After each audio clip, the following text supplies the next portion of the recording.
মিয়া মোহাম্মদ আলাউদ্দিন, প্রথমে আপনার কাছে আসতে চাই যে এক ধরনের পরিস্থিতির মধ্যে পড়েই আপনারা এরকম সিদ্ধান্ত নিয়েছেন যে, বা এপ্রিলের প্রথম ভাগের মধ্যে যদি আমদানির বিষয়টা নিশ্চিত করা না হয় চলচ্চিত্র, তাহলে আপনারা প্রদর্শন বন্ধ করে দেবেন। আসলে পরিস্থিতিটা কি? এখানে একমাত্র আমদানি করতে পারলেই আপনাদের জন্য ব্যবসা চালিয়ে যাওয়া সম্ভব কিনা?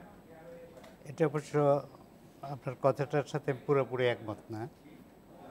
তো মার্চ মাস যেহেতু জাতির পিতা এবং স্বাধীনতার মাস হিসাবে স্বাধীনতা যুদ্ধের সাথে জড়িত ছিল, সকলকে শ্রদ্ধা জানিয়ে আমাদের বক্তব্যটা হচ্ছে এই: চলচ্চিত্রের সকল গ্রুপের সাথে আমরা সম্মিলিতভাবে কাজ করতে ইচ্ছুক, কিন্তু আমি বেঁচে না থাকি তাহলে তো আমি অন্য গ্রুপের সাথে থাকবো কী করে?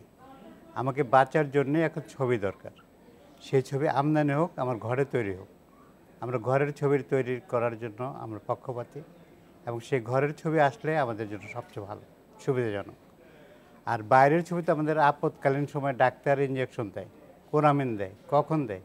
যখন আমার ছোটোখাটো ট্যাবলেটে কাজ না হয়, তখনই বড় বড় জিনিস প্রয়োজন হয়। আর আমদানি রপ্তানির ব্যাপারটা টোটালি হচ্ছে একটু সহযোগিতা করা, সহযোগিতা করা।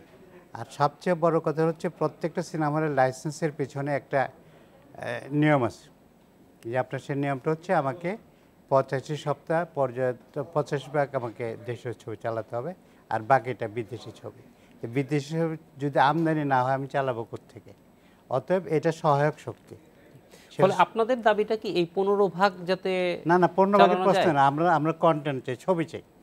মূলত ছবি যদি 52 সপ্তাহে 52টা ছবি আসে এবং চলার মতো ছবি, চলার মতো ছবি, যে সমস্ত ছবিতে অন্তত 30% অকুপেন্সি পুরা মাসে থাকে। 30% অকুপেন্সি না থাকলে একটা সিনেমা হল চলতে পারে না। এখানে উপস্থিত যে খসরু সাহেব আছেন, উনিও প্রযোজক প্রদর্শক, আমিও প্রযোজক প্রদর্শক। উনিও একটা সিনেমা হল চালান, উনি জানে যে এটার অবস্থানটা কী দাঁড়ায়। 30% অকুপেন্সি যদি একটা সিনেমা হলে থাকে, তার আয় ব্যয় দিয়ে চলতে পারে। আমি মনে করি যে সহায়ক শক্তি হিসেবে আমদানি করা ছবি আসা উচিত। আর সেই আমদানি করা ছবিকে বিভিন্ন প্রতিবন্ধকতা দিয়ে কোনো লাভ নেই। আমদানি করতে দিতে হলে আমদানি করার মতোই দিতে হবে। যেমন আপনার আমাদের চাউলের ঘাটতি হলে প্লেনে চাউল আসতে পারে, ট্রেনে চাউল আসতে পারে, লঞ্চে চাউল আসতে পারে, যে কোনোভাবে আসে, বা নিত্য প্রয়োজনীয় জিনিস প্রত্যেকটাই আসতে পারে। এই সিনেমার ব্যাপারে এখানকার পারমিশন, ওইখানকার বিভিন্ন শর্ত দিয়ে এই আমদানি নীতিমালাটাকেও মানে মোটামুটিভাবে অগ্রহণযোগ্য করে ফেলছে।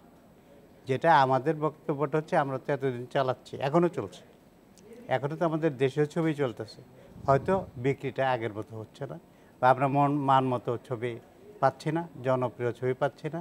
বাণিজ্যিকভাবে ছবি যেগুলো হয়, সেই সমস্ত ছবি বাণিজ্যিক বলতে গেলে যেটা, সেই অবস্থানটা কিন্তু এখন নাই। এখন আপনারা নিশ্চয়ই আপনাদেরও একটা গবেষণা আছে বা চিন্তার আছে যে কত ভাগ বিদেশি ছবি এবং কোন ডেস্টিনেশনের ছবি আপনারা আনতে চান? বিদেশি ছবি বলতে কোন দেশি ছবি? বিদেশি ছবি বলতে গেলে আমরা উপমহাদেশের ছবির মধ্যে, যেমন মনে করেন চ্যানেলের, আমাদের আরেকটি কথা ছিল, আমি প্রথম থেকে, আজ থেকে 20 বছর আগে থেকে আমি একটি বক্তব্য দিয়ে আসছি, সেটা হচ্ছে বিভিন্ন চ্যানেলে আনসেন্সার্ড ছবি, বিভিন্ন দেশের ছবি বিভিন্ন উপায়ে আমরা দেখতে পাচ্ছি। আমার বক্তব্য হচ্ছে এই যেই ছবিগুলো আমরা চ্যানেলে দেখি, এই ছবিগুলো দেখার পর সুযোগ দেওয়া হোক। অন্তত একটা সিনেমা হলে 85 ভাগের জায়গায় যেটা আছে, সে 15% আমাদের দেওয়াই আছে লাইসেন্স, সেই 15% থাকুক, এর বেশি দরকার নেই। কিন্তু সেই 15%টা মানসম্মত, যথাযথভাবে যথাযথ। এইটা একটা মানে এটা হতে পারে যে, যেহেতু আপনাদের একটা বাণিজ্যিক বিষয় আছে, বেঁচে থাকার প্রশ্ন আছে, সেই প্রশ্নগুলি আসবো যে আসলে নানান সময় নানান ধরনের কোরামিন দেওয়ার চেষ্টা করা হয়, কিন্তু শেষ পর্যন্ত কোনোটাই কাজ করতেছে না।